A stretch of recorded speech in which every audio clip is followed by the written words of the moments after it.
Hello students, ਅੱਜ ਦਾ ਸਾਡਾ topic compiler and interpreter. Compiler and interpreter ਕਰਨ ਤੋਂ ਪਹਿਲਾਂ ਅਸੀਂ ਕਰਦੇ ਹਾਂ ਕਿ ਲੈਂਗੁਏਜ ਟਰਾਂਸਲੇਟਰਸ ਕੀ ਹੁੰਦੇ ਨੇ। ਲੈਂਗੁਏਜ ਟਰਾਂਸਲੇਟਰਸ ਉਹ ਜਿਹੜੇ ਲੈਂਗੁਏਜ ਨੂੰ ਟਰਾਂਸਲੇਟ ਕਰਨ, ਜਿਵੇਂ ਇੱਕ ਪਰਸਨ ਹੈ ਜਿਸ ਨੂੰ ਸਿਰਫ ਇੰਗਲਿਸ਼ ਲੈਂਗੁਏਜ ਹੀ ਆਉਂਦੀ ਹੈ ਐਂਡ ਸੈਕਿੰਡ ਪਰਸਨ ਹੈ ਜਿਸ ਨੂੰ ਸਿਰਫ ਹਿੰਦੀ ਲੈਂਗੁਏਜ ਹੀ ਆਉਂਦੀ ਹੈ। ਹੁਣ ਜੇਕਰ ਦੋਨੋਂ ਆਪਸ ਦੇ ਵਿੱਚ ਕਮਿਊਨੀਕੇਟ ਕਰਨਾ ਚਾਹੁੰਦੇ ਨੇ ਤਾਂ ਪ੍ਰੋਬਲਮ ਕੀ ਹੈ ਕਿ ਇੰਗਲਿਸ਼ ਵਾਲੇ ਨੂੰ ਉਸਦੀ ਹਿੰਦੀ ਨਹੀਂ ਸਮਝ ਆ ਰਹੀ ਅਤੇ ਹਿੰਦੀ ਵਾਲੇ ਨੂੰ ਉਸਦੀ ਇੰਗਲਿਸ਼ ਸਮਝ ਨਹੀਂ ਆ ਰਹੀ। ਇਸ ਲਈ ਸਾਨੂੰ ਜ਼ਰੂਰਤ ਹੈ ਕਿ ਇੱਕ ਇਹੋ ਜਿਹਾ ਵਿਚਕਾਰ ਪਰਸਨ ਹੋਵੇ ਜਿਹਨੂੰ ਹਿੰਦੀ ਅਤੇ ਇੰਗਲਿਸ਼ ਦੋਨੋਂ ਲੈਂਗੁਏਜ ਹੀ ਆਉਂਦੀਆਂ ਹੋਣ, ਜਿਹੜਾ ਕਿ ਫਸਟ ਪਰਸਨ ਦੀ ਇੰਗਲਿਸ਼ ਨੂੰ ਹਿੰਦੀ ਵਿੱਚ ਟਰਾਂਸਲੇਟ ਕਰੇ ਅਤੇ ਸੈਕਿੰਡ ਦੀ ਹਿੰਦੀ ਨੂੰ ਫਸਟ ਦੀ ਇੰਗਲਿਸ਼ ਵਿੱਚ ਟਰਾਂਸਲੇਟ ਕਰੇ। ਉਸ ਨੂੰ ਅਸੀਂ ਬੋਲਦੇ ਹਾਂ ਲੈਂਗੁਏਜ ਟਰਾਂਸਲੇਟਰਸ।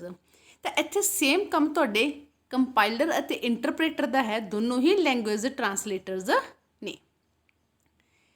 ਕੰਪਾਈਲਰ ਐਂਡ ਇੰਟਰਪ੍ਰੇਟਰ ਦੋਨੋਂ ਹੀ ਤੁਹਾਡੇ ਪ੍ਰੋਗਰਾਮਿੰਗ ਲੈਂਗੁਏਜ ਟਰਾਂਸਲੇਟਰਸ ਨੇ, ਮਤਲਬ ਕੰਪਿਊਟਰ ਪ੍ਰੋਗਰਾਮਸ ਨੂੰ ਟਰਾਂਸਲੇਟ ਕਰਦੇ ਨੇ, ਜਿਹੜੇ ਕਿ ਵੀ generally write a computer program using high level language.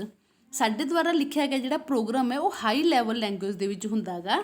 And high level language is one that is understandable by us humans. This is called source code. High level language ਉਹ ਹੁੰਦੀ ਹੈ ਜਿਹਦੇ ਵਿੱਚ ਕਿ ਸਾਡੀ ਹੀ ਭਾਸ਼ਾ ਦੇ ਵਰਡਸ ਹੋਣਗੇ। ਜਿਵੇਂ ਅਸੀਂ ਸੀ ਪ੍ਰੋਗਰਾਮਿੰਗ ਕਰ ਰਹੇ ਹਾਂ ਤਾਂ ਉਹਦੇ ਵਿੱਚ if, else, do, while, else, ਇਹ ਜਿਹੜੇ ਵਰਡਸ ਨੇ ਇਹ ਇੰਗਲਿਸ਼ ਲੈਂਗੁਏਜ ਦੇ ਨੇ, ਸਾਡੀ ਭਾਸ਼ਾ ਦੇ ਨੇ, ਅਤੇ ਇਸ ਨੂੰ ਅਸੀਂ ਸੋਰਸ ਕੋਡ ਬੋਲਦੇ ਹਾਂ। But however, a computer does not understand high level language, but computer ਨੂੰ ਅੱਜ ਵੀ ਹਾਈ ਲੈਵਲ ਲੈਂਗੁਏਜ ਸਮਝ ਦੇ ਵਿੱਚ ਨਹੀਂ ਆਉਂਦੀ ਗੀ। It only understands the program written in 0 and 1s। ਇਹਨੂੰ ਸਿਰਫ ਇੱਕ ਹੀ ਚੀਜ਼ ਸਮਝ ਦੇ ਵਿੱਚ ਆ ਰਹੀ ਹੈ, 0 ਅਤੇ 1, ਜਿਹਨੂੰ ਕਿ ਅਸੀਂ ਬਾਈਨਰੀ ਲੈਂਗੁਏਜ ਜਾਂ ਮਸ਼ੀਨ ਕੋਡ ਜਾਂ ਲੋ ਲੈਵਲ ਵੀ ਬੋਲਦੇ ਹਾਂ। ਤਾਂ ਹੁਣ ਪ੍ਰੋਬਲਮ ਕੀ ਹੈ, ਅਸੀਂ ਹਾਈ ਲੈਵਲ ਦੇ ਵਿੱਚ ਪ੍ਰੋਗਰਾਮ ਲਿਖਿਆ ਬਟ ਕੰਪਿਊਟਰ ਨੂੰ ਕੀ ਸਮਝ ਦੇ ਵਿੱਚ ਆ ਰਿਹਾ, 0 ਅਤੇ 1। ਇਸ ਲਈ ਸਾਨੂੰ ਜ਼ਰੂਰਤ ਹੈ to convert the source code into machine code. We use compiler and interpreter.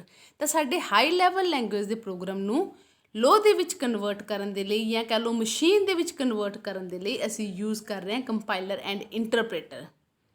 Both compiler and interpreter are used to convert a program written in high level language into machine code understood by computers। ਤਾਂ ਦੋਨੋਂ ਹੀ ਤੁਹਾਡੇ high level language ਦੇ ਲਿਖੇ ਹੋਏ programme ਨੂੰ machine ਦੇ ਵਿੱਚ convert ਕਰਨ ਦੇ ਯੋਗ ਨੇ ਤੁਹਾਡਾ ਕੰਪਾਈਲਰ ਅਤੇ ਇੰਟਰਪ੍ਰੇਟਰ। ਜਿੱਥੇ ਹੁਣ ਦੋਨਾਂ ਦਾ ਕੰਮ ਸੇਮ ਹੈ, ਲੈਂਗੁਏਜ ਨੂੰ ਟਰਾਂਸਲੇਟ ਕਰਨਾ, ਬਟ ਦੋਨਾਂ ਦੇ ਵਿੱਚ ਡਿਫਰੈਂਸ ਹੈ, ਤਾਂ ਉਹ ਡਿਫਰੈਂਸ ਕਰਦੇ ਹਾਂ ਅਸੀਂ ਹੁਣ।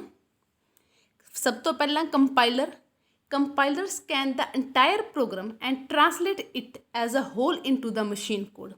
ਕੰਪਾਈਲਰ ਤੁਹਾਡੇ ਪੂਰੇ ਪ੍ਰੋਗਰਾਮ ਨੂੰ ਇੱਕ ਵਾਰ ਦੇ ਵਿੱਚ ਸਕੈਨ ਕਰਕੇ ਚੈੱਕ ਕਰਕੇ ਕਿ ਜੇਕਰ ਕੋਈ ਐਰਰ ਨਹੀਂ ਹੈ, ਪੂਰੇ ਪ੍ਰੋਗਰਾਮ ਦੇ ਵਿੱਚ ਐਰਰ ਨਹੀਂ, ਤਾਂ ਉਹ ਪੂਰੇ ਪ੍ਰੋਗਰਾਮ ਨੂੰ ਇੱਕ ਵਾਰ ਦੇ ਵਿੱਚ ਕਨਵਰਟ ਕਰ ਦੂਗਾ ਤੁਹਾਡੇ ਮਸ਼ੀਨ ਕੋਡ, ਮਤਲਬ 0 1 ਦੇ ਵਿੱਚ। Compilers usually take a large amount of time to analyze the source code। ਕੰਪਾਈਲਰਸ ਨੂੰ ਥੋੜ੍ਹਾ ਜਿਹਾ ਟਾਈਮ ਲੱਗਦਾ ਗਾ ਤੁਹਾਡੇ ਕੋਡ ਨੂੰ ਐਨਾਲਾਈਜ਼ ਕਰਨ ਦੇ ਲਈ, ਜਾਂਚਣ ਦੇ ਲਈ। However, the overall execution time is comparatively faster than the interpreters। But ਜਿਹੜਾ ਇਹਦਾ ਐਗਜ਼ੀਕਿਊਸ਼ਨ ਟਾਈਮ ਹੈ, ਪ੍ਰੋਗਰਾਮ ਨੂੰ ਰਨ ਕਰਨ ਦਾ ਟਾਈਮ ਹੈ, ਉਹ ਘੱਟ ਲੈ ਰਿਹਾ। Generate intermediate object code which further require linking, hence requires more memory। ਤਾਂ ਇਹ ਤੁਹਾਡੇ ਸੋਰਸ ਕੋਡ ਨੂੰ ਡਾਇਰੈਕਟ ਮਸ਼ੀਨ ਦੇ ਵਿੱਚ ਕਨਵਰਟ ਨਾ ਕਰਕੇ ਇੱਕ ਇੰਟਰਮੀਡੀਏਟ ਕੋਡ, ਜਿਹਨੂੰ ਕਿ ਅਸੀਂ ਆਬਜੈਕਟ ਕੋਡ ਬੋਲਦੇ ਹਾਂ, ਉਹ ਕ੍ਰੀਏਟ ਕਰਦਾ, ਜਿਸ ਨੂੰ ਕਿ ਫਰਦਰ ਅੱਗੇ ਜਾ ਕੇ ਸਾਨੂੰ ਲਿੰਕਿੰਗ ਵਗੈਰਾ ਕਰਨੀ ਪੈਂਦੀ ਹੈ। ਇਸ ਕਰਕੇ ਇਸ ਨੂੰ ਮੈਮਰੀ ਜ਼ਿਆਦਾ ਜ਼ਰੂਰਤ ਪੈਂਦੀ ਹੈ।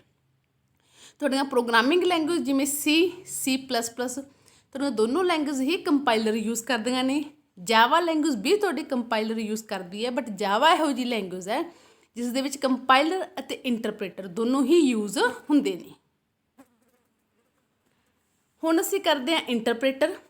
ਤਾਂ ਮੇਨ ਜਿਹੜਾ ਡਿਫਰੈਂਸ ਹੈ, ਜਿੱਥੇ ਕੰਪਾਈਲਰ ਪੂਰੇ ਪ੍ਰੋਗਰਾਮ ਨੂੰ ਇੱਕ ਵਾਰ ਦੇ ਵਿੱਚ ਕਨਵਰਟ ਕਰ ਦਿੰਦਾ ਸੀ ਜੇਕਰ ਕੋਈ ਐਰਰ ਨਹੀਂ ਸੀ, ਤਾਂ ਜਿਹੜਾ ਤੁਹਾਡਾ ਇੰਟਰਪ੍ਰੇਟਰ ਹੈ ਉਹ 1 statement at a time convert ਕਰੇਗਾ। ਇੱਕ ਲਾਈਨ ਚੱਕੀ, ਇੱਕ ਸਟੇਟਮੈਂਟ ਚੱਕੀ, ਉਹਨੂੰ ਕਨਵਰਟ ਕਰਤਾ, ਸੈਕਿੰਡ ਸਟੇਟਮੈਂਟ ਦੈਨ ਉਸ ਨੂੰ ਕਨਵਰਟ ਕਰਤਾ।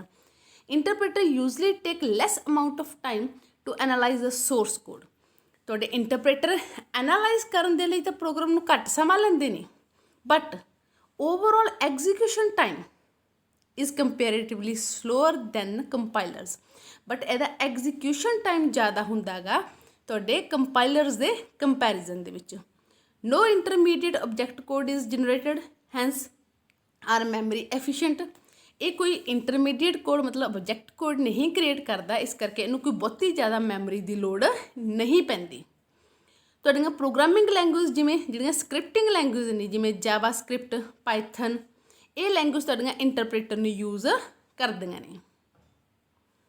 ਤਾਂ ਹਾਂਜੀ, ਹੁਣ ਸਾਡਾ ਜਿਹੜਾ topic C compiler and interpreter ਉਹ ਕਵਰ ਹੈ। ਮਿਲਦੇ ਆ ਨੈਕਸਟ ਵੀਡੀਓ ਦੇ ਵਿੱਚ।